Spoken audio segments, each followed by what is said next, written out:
எல்லாருக்கும் வணக்கங்க. திருச்செந்தூருக்கு நம்ம பௌர்ணமி அதுவுமா போகலாம் அப்படின்னு சொல்லிட்டு எங்கள் வீட்டில் நான் எங்கள் அக்காங்கெல்லாம் பிளான் பண்ணி போனோம். போனப்போ சித்ரா பௌர்ணமியில் தான் இவ்வளோ கும்பலாங்கிறது தெரியல. பௌர்ணமியில் கும்பல் இருக்கும், இவ்வளோ கும்பல் இருக்காது. சித்ரா பௌர்ணமிங்கிறதுனால இவ்வளோ கும்பல் அப்படின்னு சொல்லி அங்கே இருக்கவங்கலாம் சொன்னாங்க.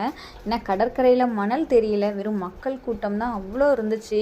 இதுக்கு அந்த அறநிலைத்துறையில் கொஞ்சம் மெனக்கெட்டு பார்த்துருந்தாங்க அப்படின்னா நிறைய பேரோட இந்த கூட்ட நெரிசலை தவிர்த்து இருந்திருக்கலாம். ஏன்னா நிறைய பேர் லேடிஸ்லாம் ட்ரெஸ் மாற்றுறதுக்கு கூட இடம் இல்லை, நம்மளோட லக்கேஜ் வைக்கிறதுக்கு பாதுகாப்பான இடம் இல்லை. எல்லாத்தையுமே நம்ம கோயிலேருந்து தூக்கிக்கிட்டே போயிட்டு சாமியை பார்த்துட்டு வர மாதிரி தான் இருந்துச்சு.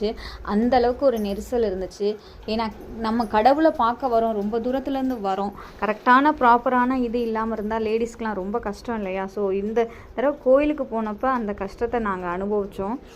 இருந்தாலும் பரவாயில்ல, நாளைக்கிணறுலாம் குளிச்சுட்டு ஒரு 4 மணிக்கு நாங்கள் க்யூவில் நிற்க ஆரம்பித்தோங்க. 100 ரூபா டிக்கெட்டே எவ்வளோ கும்பல் பாருங்கள்.